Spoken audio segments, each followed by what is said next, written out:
بظاہر یہ ساری کشمکش جو ہے یہ ریلیجن کے حوالے سے ہو رہی ہے. ہم یہ سوچنا چاہتے ہیں اور سوچتے بھی ہیں، اور بعض حقائق ہمیں یہ سوچنے پہ مجبور بھی کرتے ہیں کہ یہ سب کچھ مذہب کے خلاف ہو رہا ہے. ڈاکٹر صاحب نے ایک لفظ استعمال کیا اسلاموفوبیا، کہ مغرب میں اسلاموفوبیا پایا جاتا ہے. اس پر بھی غور کیا جا سکتا ہے. یہ بھی ایک کنونسنگ آرگومنٹ نظر آتی ہے بعض صورتوں میں. لیکن کیا یہ آج کی لڑائی صرف مذہبی لڑائی ہے، یا صرف مذہبی سمبلز جو ہیں وہی آج لڑائی کے محور ہیں؟ کیا آج کی دنیا کی تقسیم جو ہے وہ مذہب ہی کے حوالے سے ہوئی ہے اور مسلمان جو ہیں وہ ریسیونگ اینڈ ہی پہ ہیں؟ یہ سارے سوالات ہیں جو زیر بحث آ سکتے ہیں. لیکن میں سمجھتا ہوں کہ اس موضوع میں جو سب سے کروشل ورڈ ہے وہ گلوبل پالیٹکس کا ہے. گلوبل پالیٹکس، جس کے لیے آج کل ایک اور ہمگیر اصطلاح استعمال ہوتی ہے، گلوبلائزیشن. اور گلوبلائزیشن جو ہے یہ آج اکثر صورتوں میں ایک متبادل کے طور پہ استعمال ہوتی ہے. یہ اصطلاح مغرب کے، یعنی اب سے کچھ عرصہ پہلے تک ہم مغرب کے حوالے سے گفتگو کر رہے ہوتے تھے، مغرب کو اپنا دشمن سمجھ رہے ہوتے تھے. ہمارے بہت سارے جو مسائل ہیں اس کی جڑیں ہم مغرب میں تلاش کر رہے ہوتے تھے.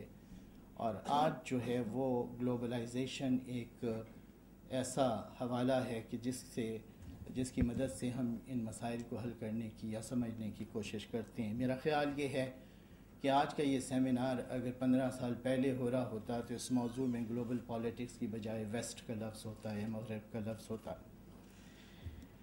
یہیں سے میں چند ایک سوالات اٹھانا چاہوں گا آج کے اس باشعور ایوان میں. پہلی بات تو میں یہ عرض کرنا چاہتا ہوں کہ مغرب کے ساتھ ہمارا جو تعلق ہے وہ ویسے تو 16ویں صدی میں قائم ہوا ہندوستان میں خاص طور سے، لیکن پچھلے کوئی 150-200 سال ایسے ہیں کہ جب مغرب کے حوالے سے ہمارے یہاں ایک ڈسکورس ڈیولپ ہونا شروع ہوا. اور ہمارے اہل دانش جنہوں نے مغرب کے حوالے سے لکھا، ان کے ہاں ہمیں دو طرح کے رجحانات نظر آتے ہیں. ایک رجحان جو ہے وہ مغرب سے مروبیت کا رجحان ہے، اور دوسرا رجحان جو ہے وہ مغرب سے تنفر کا یا مزاحمت کا. مروبیت کا جو رجحان ہے وہ ہمارے اہل دانش کو تقلید کی طرف لے کے گیا، اور انہوں نے انتہائی مخلصانہ طور پر جو کچھ مغرب میں دیکھا، جو کچھ مغرب کے بارے میں پڑھا، جس طرح سے مغرب کو سمجھا، انہوں نے چاہا کہ یہ سارے مظاہر جو ہیں یہ پسندیدہ مظاہر ہیں، ہمیں انہیں اڈاپٹ کرنا چاہیے. سر سید احمد خان سے اس کا سلسلہ شروع ہوتا ہے، اور ہمیں بعد کے دور ادوار تک کئی ایسے نام ملیں گے جو مغرب سے بہت متاثر ہیں، بہت مرغوب ہیں. سر سید نے ایک علم الکلام میں بھی ایک کوشش کی کہ جو ایگزسٹنگ علم ہمارا ہے اس علم کو ری انٹرپریٹ کریں، اثر نو اس کو بیان کریں مغربی علوم کی روشنی میں. دوسرا رجحان جو ہے اس کے ایک بہت بڑے نمائندہ ہمیں علامہ اقبال نظر آتے ہیں، جو مغرب میں رہے بھی، وہاں انہوں نے وقت گزارا، مطالعہ بھی کیا، لیکن ان کا رویہ تنقید کا رویہ بنا اور خاصی حد تک مزاحمت کا رویہ بنا. 20ویں صدی میں ایک تیسرا رجحان ہمیں نظر آتا ہے اپنے مغرب کے حوالے سے جو ڈسکورس ہے اس کے بارے میں، اور وہ پولیٹیکل اسلام کا ہے. یعنی آپ یہ سمجھیں کہ مولانا آزاد، پھر ان کے جو فالوورز ہیں ان میں یا ان سے متاثر ہونے والے پرویز صاحب، مولانا مودودی، ان لوگوں نے مغرب کے حوالے سے جو لکھا اس میں مغرب پہ تنقید ہے. اور خاص طور سے مولانا مودودی نے مغرب کے حوالے سے دو طرح کی چیزیں کیں، یا ان کا جو ایک مغرب سے کہنا چاہیے کہ علمی ریپو ہے وہ دو طرح کا ہے. ایک تو یہ کہ انہوں نے اسلامی تاریخ کے اداروں کو اور اسلامی تاریخ کے جو مختلف تجربات ہیں ان کو اپنے عہد کے مغرب کی اصطلاحات میں مجسم کرنے کی کوشش کی۔ مثلاً اسٹیٹ کا کانسیپٹ، ایک مغربی تصور، اس کو انہوں نے اسلام کی تاریخ کے اندر ایسے ادوار تلاش کیے کہ جن کو اسٹیٹ کے اس کانسیپٹ کے ساتھ وہ مربوط کر سکتے تھے۔ ساورینٹی کا تصور،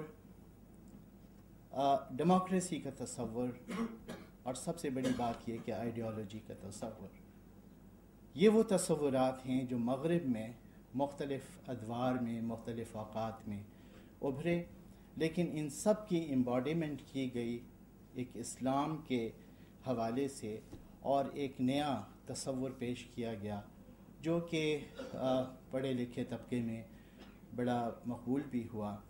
لیکن اس کے ساتھ ساتھ مغرب کے حوالے سے مولانا مودودی کی اپروچ یہ تھی کہ انہوں نے مغربی تہذیب کے اوپر بہت بھرپور تنقید بھی کی، اور ان کی کتابیں خاص طور سے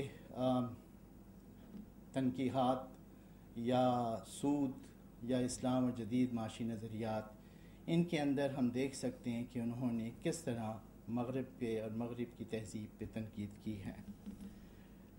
ایک چوتھا جو حوالہ میں دوں گا وہ محمد حسن عسکری صاحب کا ہے کہ عسکری صاحب نے 1980 کے عشرے میں کتاب تصنیف کی۔ اس کتاب کا نام تھا جدیدیت یا مغربی گمراہیوں کی تاریخ کا ایک خاکہ۔ 88 صفحے کے اس کتاب میں انہوں نے 2500 سال کی مغربی تاریخ کو ایک ایک چیز کو گنوایا کہ وہ سب کس طرح سے گمراہ کن ثابت ہوئیں۔ انہوں نے مسلمانوں کو مشورہ دیا کہ وہ یونانی فکر سے دور رہیں۔ انہوں نے یورپ کی تاریخ میں جو ریفارمزم کا پورا دور تھا اس پہ تنقید کی، اسے گمراہی ثابت کیا۔ انہوں نے رینیساں کو گمراہی ثابت کیا، انقلاب فرانس کو گمراہی ثابت کیا۔ ان کے خیال میں سائنس کی ایجادات گمراہ کن ہیں، آئنسٹائن گمراہ کرنے والے ہیں۔ گویا یہ پورا جو ایک مغرب میں جو کچھ ہوا ہے 2500 سال میں، یہ سب کچھ گمراہیوں کے مظاہر ہیں۔ میری گزارش یہ ہے کہ یہ پورا جو مغرب کے حوالے سے ہمارا ڈسکورس ہے، علامہ اقبال سے لے کے محمد حسن عسکری تک، اس کو اگر ہم بہت اختصار کے ساتھ اس پہ نظر ڈالیں اور اسے ریوزٹ کرنے کی کوشش کریں تو دو چیزیں نظر آتی ہیں۔ ایک تو یہ کہ مغرب کے اوپر جو تنقید کی گئی ہے وہ بھی مغربی مصنفین ہی کے حوالے سے کی گئی ہے۔ اقبال کے ہاں ایک بہت بڑا جو رول پلے کرتے ہیں مغرب پر تنقید کے حوالے سے، وہ برگساں کرتے ہیں، یا ان جیسے اور مفکرین ہیں، مغربی مفکرین ہیں جن کو بنیاد بنا کے اقبال مغرب کو منہدم کرتے ہیں یا اس پہ تنقید کرتے ہیں۔ مولانا مودودی کے ہاں آپ کو بے شمار مغربی مفکرین کے حوالے ملیں گے جن کی مدد سے انہوں نے اپنا ڈسکورس ڈیولپ کیا ہے مغرب ہی کے خلاف۔ مثال کے طور پہ ان کی کتاب سود کے جو ابتدائی 2-3 ابواب تھے، جو بعد میں ایک الگ کتاب اسلام اور جدید معاشی نظریات بنی، اس کے اندر انہوں نے سرمایہ دارانہ نظام کے اوپر جو تنقید کی ہے وہ بنیادی طور پہ وہ تنقید ہے جو اشتراکی مصنفین نے کی ہے، اور اشتراکیت پر ان کی جو تنقید ہے وہ بنیادی طور پر وہ ہے جو سرمایہ دارانہ ممالک کے، مغربی ممالک کے مصنفین کی تنقید ہے۔ اور عسکری صاحب کے یہاں سارا جو یہ مغربی گمراہیوں کا ایک مجموعہ انہوں نے تیار کیا، اس کے پیچھے رہنے گینو موجود ہیں۔ رہنے گینو جو ہیں یہ ایک عیسائی تھے اور کنورٹ ہوئے، کیتھولک عیسائی تھے اور کنورٹ ہوئے، مسلمان ہوئے، اور انہوں نے گویا یہ ایک مغرب پہ جو تنقید کی وہی کچھ عسکری صاحب کے کام آئی۔ تو پہلی بات تو میں یہ کہنا چاہ رہا ہوں کہ مغرب کے بارے میں جو ہمارے انٹلیکچوئلز کا پورا ڈسکورس ہے وہ اوریجنل نہیں ہے، وہ خود مغربی مصنفین ہی کے سہارے بلڈ کیا گیا ہے۔